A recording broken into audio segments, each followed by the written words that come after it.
The Tom Woods Show, episode 908. Prepare to set fire to the index card of allowable opinion. Your daily dose of liberty education starts here. The Tom Woods Show. Hey, all you shavers out there, Harry's wants to send you a free trial set. Razor handle, 5-blade cartridge, and shaving gel. Best shave you ever had, just pay for shipping. Check it out at harrys.com/woods. Hey everybody, Tom Woods here. I'm finally getting around to talking about the Pope Francis comments about libertarianism. I realize it's a little bit late, but better late than never. It's, I think, probably going to be a short-ish episode. I've had a couple of really long ones the past couple of days, so this is a short one for you. I want to start off very quickly telling you that it looks very, very likely, like basically 100% likely, that this year, 2017, September 7th, I'm going to do a live event in Orlando for the 1,000th episode of the show. Michael Malice is a confirmed guest. I put out feelers to another possible guest who'll join me there. I want to get at least one or two more after that. And who knows what the format will be, but it'll be awesome and great and exciting. So it's going to be in the Orlando area, which is not far from where I live. It's going to be Saturday, September 9th, toward the evening. I'm going to have a special dinner beforehand just for the supporting listeners of the show, supportinglisteners.com, and I'm covering the whole thing. So you're going to get in for free, and you're going to like it. So mark that on your calendar, Saturday, September 9th. Get over to Orlando. I'll have the venue details very shortly. We're working out the arrangements right now, and it's going to be, if the Contra Cruise weren't already the event of the year, this would be the event of the year, the 1,000th episode. You know you want to be there. Plus Orlando, you can do all kinds of things. You can make a weekend out of it, right? There's no shortage of things to do in Orlando, and plenty of escape rooms, I might add, in Orlando. Some good ones. I can give you some advice if you like. So just stay tuned for that. I will, of course, mention it on the show. I'll mention it in my newsletter, which I'm sure you are receiving. You can hop on my list and get yourself a free ebook at the same time by going to tomsfreebooks.com. So I just thought I would let you know, a little save-the-date announcement. All right, so Pope Francis. I've spoken about Pope Francis in the past and written a bit about him, and you can find on today's show notes page, tomwoods.com/908, you can find previous episodes where I've talked about Pope Francis. So I really don't want to repeat all that because I think I said it all about as well as I could ever say it on those episodes where I talked in particular about economics. So if that interests you, you're going to really enjoy those episodes. And of course, I also have a book called The Church and the Market, A Catholic Defense of the Free Economy, which came out in 2005, came out in a 10th anniversary edition a couple of years ago with an extra chapter, brand new chapter, and I think a new introduction as well. I don't even remember. It's been 2 years. I don't even remember. So The Church and the Market is worth checking out. You can get that at Amazon, or you can get it at tomwoods.com/books if you want a signed copy. But I'm particularly proud of that book, and it won a huge, huge book prize roughly a decade ago. So that means it has to be good. All right, let me read to you this passage from a recent address by Pope Francis. This is a passage on libertarianism. It runs as follows. Finally, and by the way, there's a lot of this I think is just gobbledygook. I'm just going to be honest with you. I think I can barely understand what is being said here, and I do know a little something about libertarianism, so let me read this to you. In fact, you know what? Before I read this to you, now that I think about it, before I read this to you, let me read to you something that a friend of mine wrote to me to caution me, don't go into full Woods smackdown mode just yet with Pope Francis. My friend writes this, and I sent this out in my newsletter maybe a week or two ago. He said, I speak German, Spanish, Russian, and understand and read Italian, Dutch, French, Polish, and Ukrainian. I also have 7 years of Latin. When Spanish speakers and Europeans say libertarian, they typically mean libertine or anarchist, and rarely mean what you or I would refer to as libertarian. The FDP party in Germany is often referred to as libertarian in the European media, but they are a far cry from what an American small L libertarian would define as a libertarian. So I accept that point to a degree, but I think there's enough in here to make me think that can't be the full explanation. Because let's say Pope Francis were definitely 100% without a doubt, absolutely ascertainably speaking about us, then how would his remarks be any different? I think he would probably say the same thing about us. He doesn't strike me as somebody who makes very careful distinctions among people he disagrees with. Whereas he's quite happy to say this Marxist is my close friend. I don't know of him ever saying, and by the way, here are my free market friends. I've never heard that. So there's this tendency to lump people together, I find, to speak very loosely, to speak, frankly, irresponsibly about things he is not informed about. And also, if you were to describe libertarianism to him, I think he would sound to him like selfishness. I think that's all he would hear. So I don't see that his remarks would really be all that different. In other words, even if it is the case that he's not speaking directly to libertarianism as we understand it, if he were, I think he'd say exactly the same things he's saying here, with maybe minor changes. So I'm going to read to you the 3 paragraphs that caused the uproar among libertarians, and then we'll talk about them a bit. Then I'll tell you that you should be using Harry's razors. Then I'll talk a little bit more, and then we'll go and enjoy the weekend. So here we go. He writes, "Finally, I cannot but speak of the serious risks associated with the invasion at high levels of culture and education in both universities and in schools of positions of libertarian individualism. A common feature of this fallacious paradigm is that it minimizes the common good, that is, living well, a good life in the community framework, and exalts the selfish ideal that deceptively proposes a beautiful life. If individualism affirms that it is only the individual who gives value to things and interpersonal relationships, and so it is only the individual who decides what is good and what is bad, then libertarianism, today in fashion, preaches that to establish freedom and individual responsibility, it is necessary to resort to the idea of self-causation. Thus, libertarian individualism denies the validity of the common good, because on the one hand it supposes that the very idea of common implies the constriction of at least some individuals, and the other that the notion of good deprives freedom of its essence. The radicalization of individualism in libertarian and therefore anti-social terms leads to the conclusion that everyone has the right to expand as far as his power allows, even at the expense of the exclusion and marginalization of the most vulnerable majority. Bonds would have to be cut inasmuch as they would limit freedom.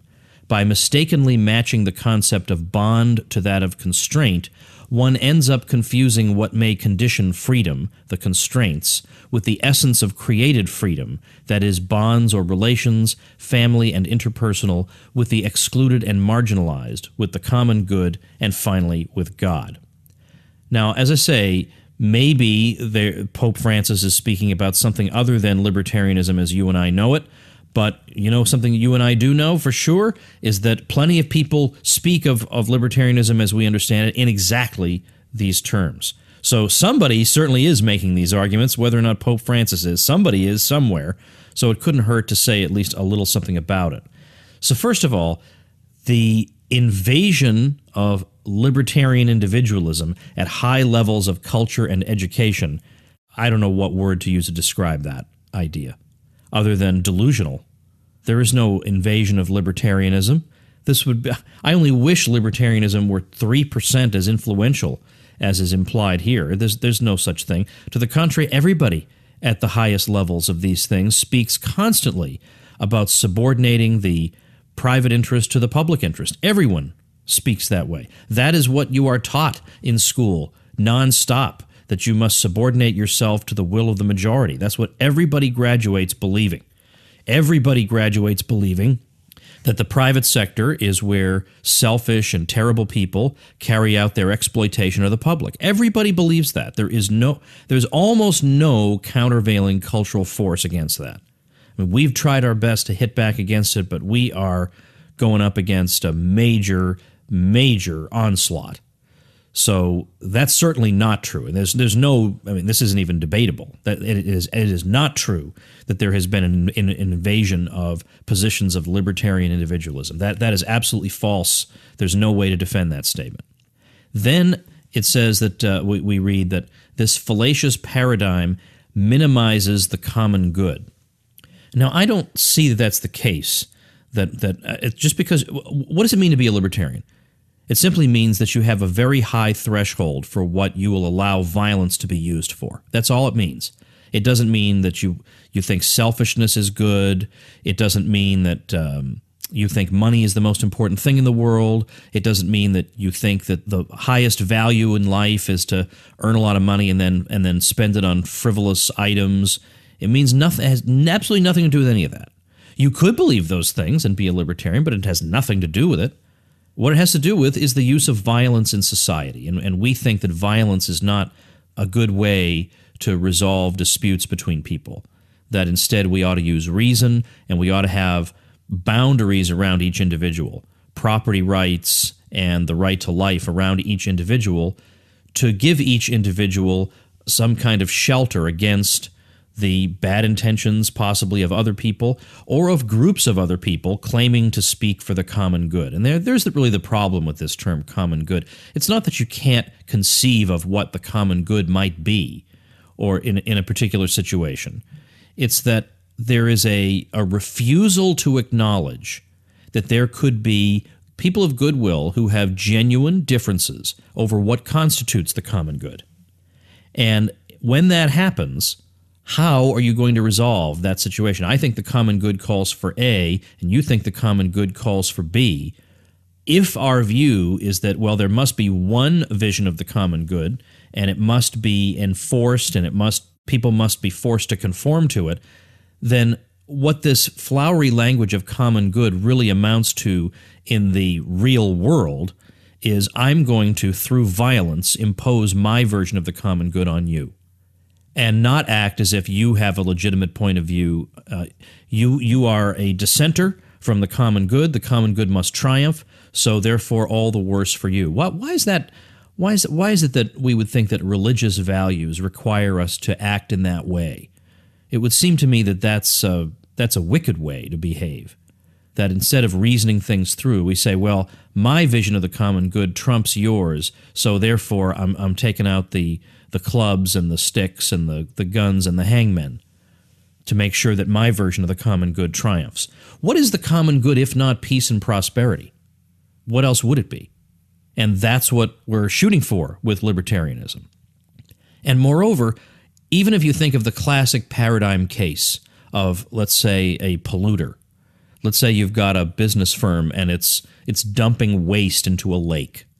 And the Pope might say, well, that runs contrary to the common good. Well, why, instead of using this common good language that, in some cases maybe you could make a case for, but in other cases it's so vague and imprecise and it changes in all circumstances. Well, in this circumstance, the common good calls for this, and that one, the common good calls for that, and then we argue about it forever. Why don't we just stop doing that and just say, well, how is this undesirable thing being carried out? How are they getting away with polluting the lake? How are they getting away with that? Answer, they're getting away with it because there's no property right in the lake. And therefore there's nobody to enforce the rights to property in that lake and to be able to say legally, stop doing this. So that's a failure of the state, which is supposed to be the great engine of bringing about the common good. But the state fails repeatedly precisely in cases like this, where it does not appropriately assign property rights or even allow the assigning of property rights. And it's property rights that that prevent this sort of aggression, that prevent this sort of pollution. Because the owner of the lake or the group of people who collectively own the lake or whatever it is, the local conservation society or whatever it is, or people could crowdsource, whatever solution people want to come up with, then you could say, in the same way that you can't come dump your garbage on my front lawn, you can't dump your sewage into my lake or into this lake that all of us own, let's say. And that would be the solution. So there's no need to appeal Occam's razor. Let's try and go for the simplest possible explanation. Well, I think it applies to situations like this. Let's go for the simplest possible arrangement. And the simplest possible arrangement that handles problems like this is simply to assign property rights to things. And that way, we protect those things from invasion. And if the concern is that we have selfish, antisocial individuals, well, property rights constrain those individuals. A selfish, antisocial individual who wants to dump waste into the lake is now stopped from doing that. And therefore, we're able to keep an eye on those people thanks to property. So it's exactly wrong to think that property means that wicked people can have free reign.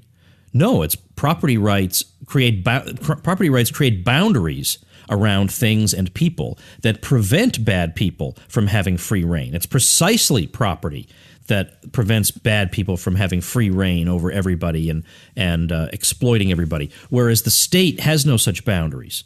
The state operates outside normal property rules, and it can intervene wherever it likes and in all kinds of situations, and that's precisely where you get antisocial behavior. I mean, what could be more antisocial than a bunch of people who have the right to initiate aggression and who are only temporary caretakers of the societies they rule over, so they have no interest in preserving the capital value of the society because they won't be around to enjoy the fruits of that capital value. Their incentive structure is to exhaust the resources of society immediately for their own political benefit. Why should I conserve for the future when I can use things now? And by the way, that would apply to the national debt.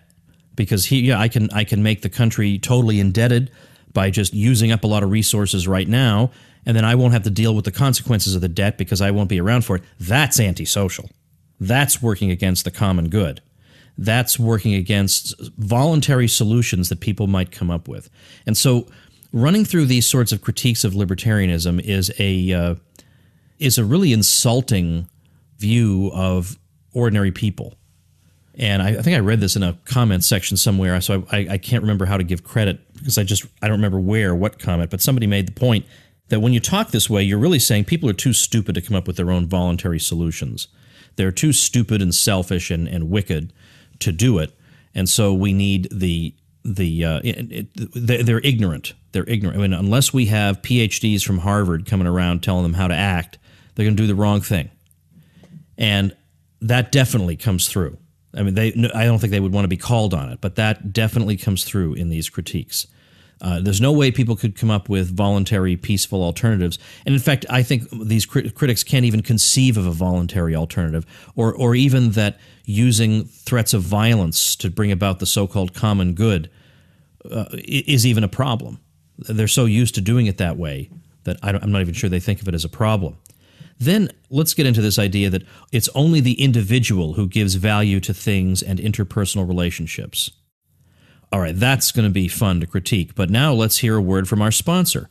Hey everybody, it's Tom Woods, and you know what? I really love Harry's razors because they give me the best, closest, most beautiful shave I've ever had. I used to use blades back when I was much younger, but then I had to stop because I wound up being a bloody mess all the time. And I have to say, it was with some trepidation that I tried Harry's razors because I thought it would just be a repeat of that. But to the contrary, they are outstanding. So much so that, as you know, when holiday time came and Michael Malice, I wanted to give Michael Malice a gift. After all, he had been voted the best guest on the show. So I sent him the Harry's. I sent him a really, really elegant Harry's shave set, and he absolutely loves it. So Harry's is going to give you their trial set for free. Just 3 smackers to cover shipping, but you're going to get a weighted ergonomic razor handle, 5 precision-engineered blades with a lubricating strip and trimmer blade, a rich lathering shave gel, and a travel blade cover. That's a $13 value for you to try. I can't believe I said dollar instead of smacker. So 13 clams, let's say. You don't pay 13 clams. You just pay 3 smackers for shipping. So what are you waiting for? Head over to harrys.com/woods right now. That's harrys.com/woods. Okay, we're back from that word from our sponsor. All right, so let's talk about this part here about individualism affirms that it is only the individual who gives value to things and interpersonal relationships. I don't know anyone who believes that, libertarian or otherwise. That's just a total straw man. I know no one, I've never heard of anyone who believes that. I mean, yeah, I could probably dig up an obscure philosopher. I'm talking about real people in the real world you see on a day-to-day basis. Only the individual who gives value to things. Again, if we're going to be fair and talk about real libertarianism, we have to remember all it has to do with is the use of violence in society. We have nothing to say about who gives value to things. That's a separate area of life to deal with. Libertarianism is only dealing with the issue of violence. All other things in your life, aesthetics and all kinds of other interests you may have, these are all separate from libertarianism. So he goes on to say, it is only the individual then who decides what is good and what is bad. Again, I personally don't know people who think this, that an individual could simply say, well, murder is okay because I think that's good, and I think that not murdering is bad. I don't know anybody who thinks that way. So that's just made up. That's made up. And then you can triumphantly announce, well, those people really are dangerous. Well, if they existed, they would be dangerous. I agree. Then the idea that the radicalization of individualism in libertarian and therefore antisocial terms. So if we're talking about real libertarianism and not a word that could, it seems to me the Pope has an obligation to speak precisely. I mean, if you don't know that there's a word libertarian that is in general currency in the U.S., and English is a fairly important language around the world, and you're not going to clarify what you're talking about, that's his problem, not mine, because I legitimately can be concerned that I'm being attacked here, and I shouldn't have to go and say, well, what would he mean by libertarian? It's up to him to make distinctions like that.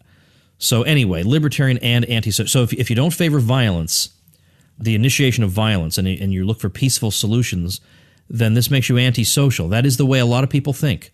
A lot of people think that way. Obviously, when you spell it out to them like that, they may backtrack and say, well, I don't actually mean that.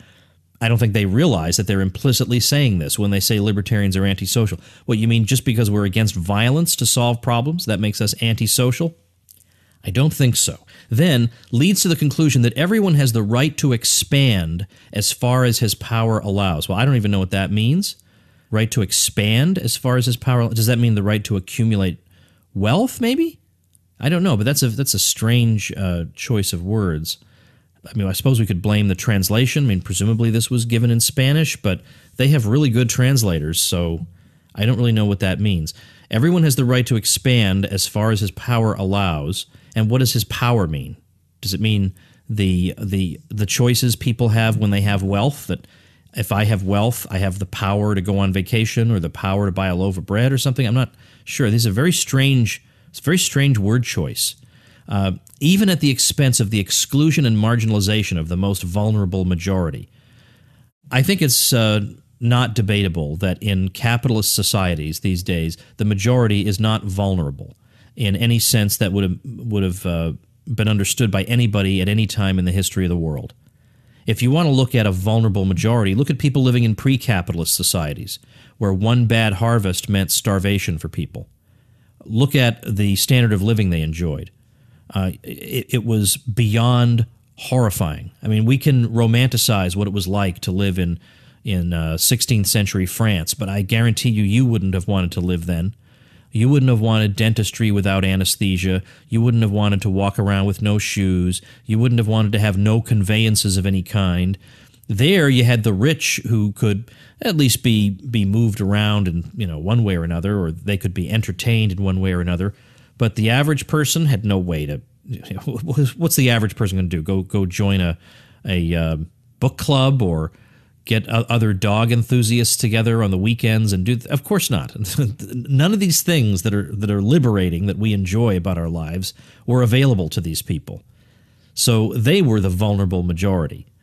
They lived in poverty that we can scarcely imagine. I mean, today, in fact, not long ago, the New York Times ran an article, probably less than a week ago. They ran an article about the bankruptcy of Puerto Rico, and the opening sentence. See, a lot of these articles, a good journalist doesn't open with Puerto Rico today announced that it was. That's boring. You open with a human interest story. that then leads into your main point. So you open with some person who's suffering in Puerto Rico, and then you tie that in and you say, this is just a side effect of the terrible financial turmoil that Puerto Rico is undergoing.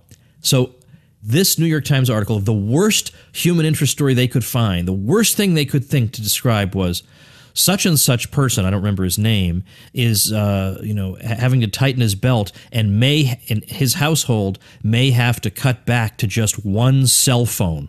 I'm not kidding you. That was the worst fate they could imagine. Let's put that at the beginning of the article. This guy might wind up having to have only one cell phone. How is that household going to function? They might have to share a cell phone. So you see what I mean? If that's your problem today, then the majority is not vulnerable. Now, you may say, Woods, don't be heartless. We all know that people, a lot of them have precarious employment, and it's a rough economy over the past 20 years. I absolutely get that. But if there's anybody in the world who would pick the year 1630 to live in, thinking that employment prospects would be better then, I would like to meet that person. So I don't believe the majority is vulnerable. To the contrary, the majority has seen its wealth increase by over tenfold in terms of its daily per capita income. The statistics are overwhelming, what we've seen over the past couple of hundred years with the explosion in wealth that's been created by even a hampered capitalism. So it has moved people from the margins. It's a wonderful thing we should all be celebrating. It's rather peculiar that you'd complain about the present situation when poverty has been alleviated more than at any time in history, and with more people alive to boot. So, but the idea that you would have to break apart bonds with people, that you would have to not be interested in the excluded and marginalized or the common good or with God, this is just nonsense. If all we want is for violence not to be initiated by anybody, that's it. You can have whatever relationship with God you want to have. You can work together on common projects. No libertarian says we should never work together on a common project. It's that the basis of that common project should be a common agreement on the worthiness of the project and the way we ought to carry it out, instead of cracking skulls open. I mean, which one of these is a more attractive way to run society, and which one do you think should we be warned about by the Pope? The skull crackers, or the people who say, nope, you know what? Mankind must at this point be able to say, I think we can cooperate on the basis of reason. What would be bad about that? Why would that be bad? Even if it were 3% less efficient, which I don't even think it would be, wouldn't we say, but the moral principle behind it trumps that? Wouldn't we say that? Anyway, so I think that's all I have to say, but if you are interested in this, and particularly in the stuff about economics, I would urge you to check out the episodes, which I think you will really enjoy, on the show notes page, which is tomwoods.com/908. Now, before we wrap up for today, I got one more website to tell you about that you're going to like, created by a listener, of course, and it is honeydistrict.com. And I read this. Our website is dedicated to honey. We explain its types, why it's beneficial to your health to eat honey every day, how you can use honey in cooking. We describe and taste new honeys and give tips about choosing honey. I believe this site will be an interesting source for all who want to be healthier and add some honey into their lives. Many of the posts are quite general now, but the name comes from the fact that we live in the District of Columbia, so there will be a stronger focus toward honey from that general area. But there will be plenty of useful information for people around the country. I should also mention that I've published a book, Honeys from the Old and New World, A Practical Guide, which is available on Amazon and Kindle. So how about that? Very interesting sounding. Check it out at honeydistrict.com, and I will link to that as well as the listener website mentioned at tomwoods.com/908. The other day, you all know my usual spiel. You get a nice shout out like this if you use my link for your web hosting. Gives you a nice big onrush of traffic when you're just getting started. Plus, I have other bonuses. You know that. And you know that you can find those bonuses at tomwoods.com/publicity.